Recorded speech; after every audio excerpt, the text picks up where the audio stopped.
Hello students, welcome back. In this video, we are going to solve the 7th and 8th program of your web technology lab cycle. So in the 7th program, they've asked you to display a digital clock, which is very easy. It takes hardly 2 to 3 lines of code to solve it. So let's start coding. I'm going to create a file. I'm going to name it as 7.html. Okay. Head section.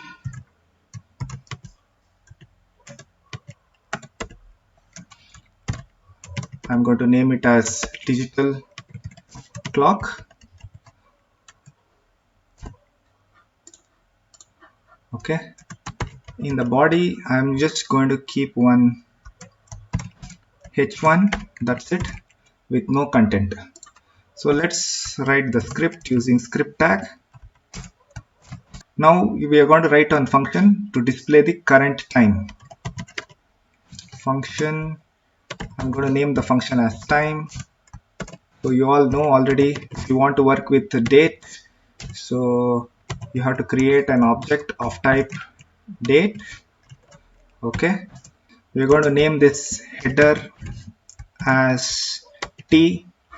Okay, so inside this heading we are going to display the time. So document dot to identify that particular element, document dot get element by id.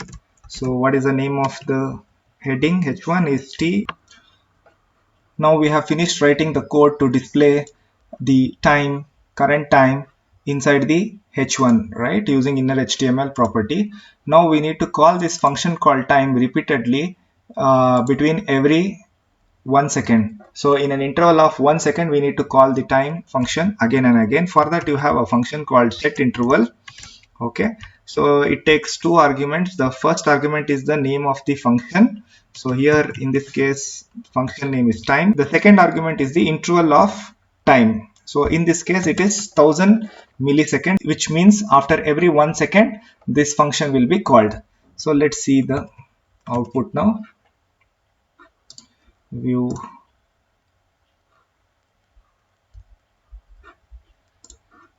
Okay, it's working fine. We'll apply some style for this. Border style is equal to solid. Okay.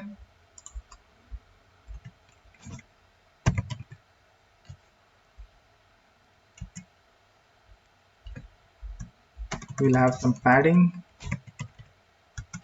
All the four sides, let it be 15 pixel. Okay.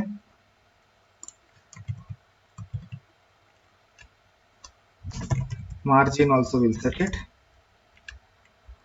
25 pixel.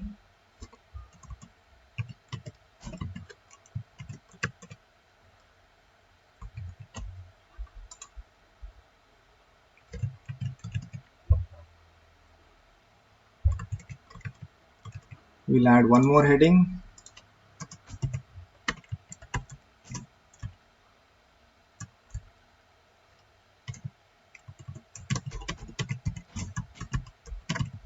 Okay.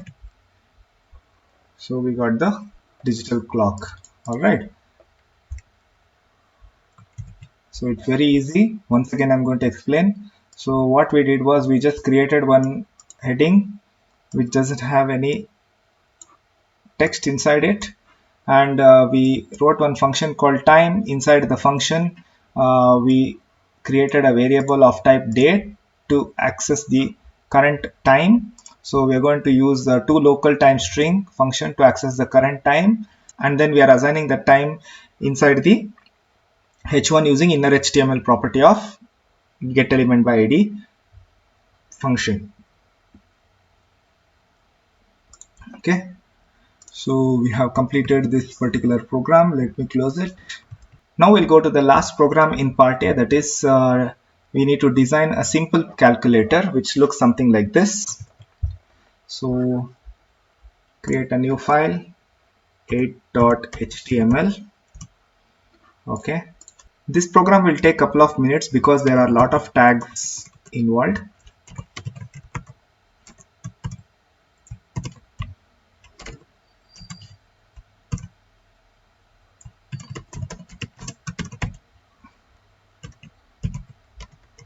I'm going to name it as simple calculator. So inside the body section, I'll have one heading, simple calculator. Then I'm going to place all the buttons inside the table. Okay, so table row td. In each row we'll have 4 columns. In each row we'll have 4 columns. Okay, I'm going to copy this. So here input type is equal to button. Okay, the value attribute has to be set to 1. I'm going to tell you why. Then on click we are going to call a function called display and pass 1. Now I'm going to copy this. I'm going to paste it all over here. So second one is 2, 3, and here I'll have 1. Okay, so before the table I should have one input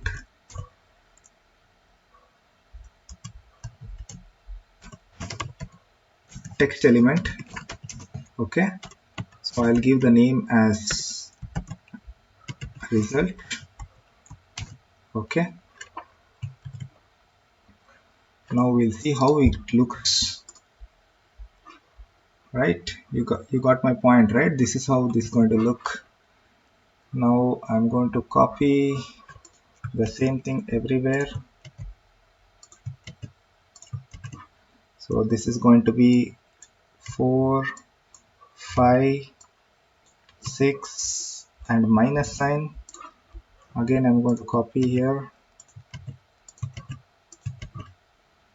It's going to be 7, 8, 9 and multiplication, and here it's going to be 0. So don't forget to change the value also, otherwise everywhere it will be considered as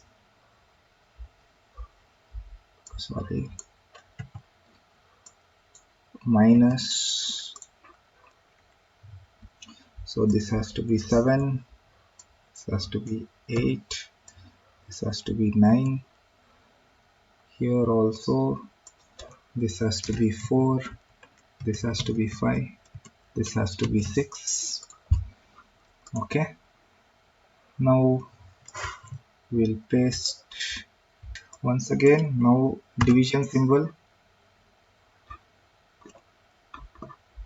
Okay, then once again we'll have an is equal to symbol. So if the user clicks is equal to, then we need to call a function to calculate, right? Then input type is equal to reset, value is equal to clear. On click is not required for the reset. Okay, now see how it looks. This looks almost like a calculator. I think this is enough. Now we'll go and write the script wherein actual calculation takes place. Script tag. So we need to write 2 functions, right? So one function is called as display. Okay, another function is called as cals. Okay, display takes an argument. I'm going to call that argument as A. So what we have to do is, when the user clicks any button, that value has to be pasted in this text box. Okay, suppose the user press 1, then we need to take the 1 value and place it over here in this text box. After that, suppose user clicks plus, then again that value has to be appended with the previous value what is there in the text box. So for that you have to use document dot get element by id, that is nothing but result dot inner dot value is equal to, the new value is equal to previous value, convert it to string. So you need to use toString value to typecast it to string so that the new value is appended. So now we have finished writing the code for appending. Let's see it works.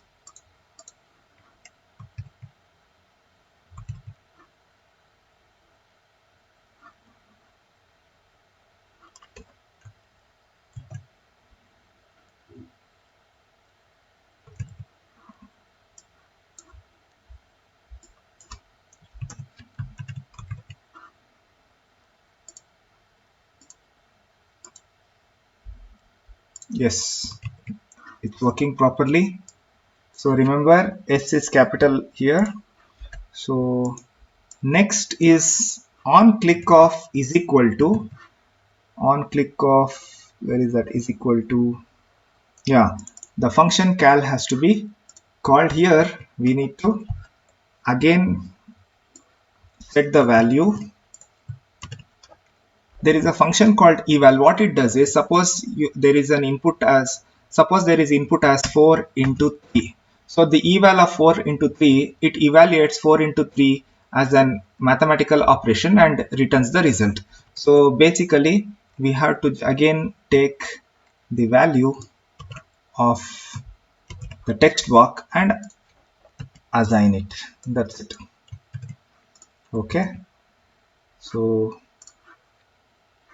1 plus 2 is equal to 3. Yes, clear. We have not written any code for clear.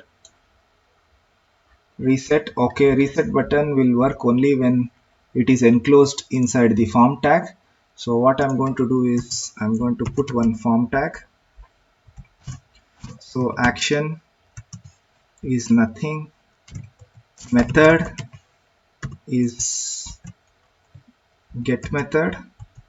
Okay, so all this code will now go inside the form tag. Okay, right, 1 plus 2, clear. Yes, it's working fine. 1 divided by 6 is equal to, right, 4 minus 6 is equal to. So our simple calculator is ready. We have written only 2 simple function and each 1 line of code. So there are only, technically speaking, there are only 2 line of code to implement this simple calculator. So students, we have successfully completed part A of lab cycle. Thank you. Happy coding.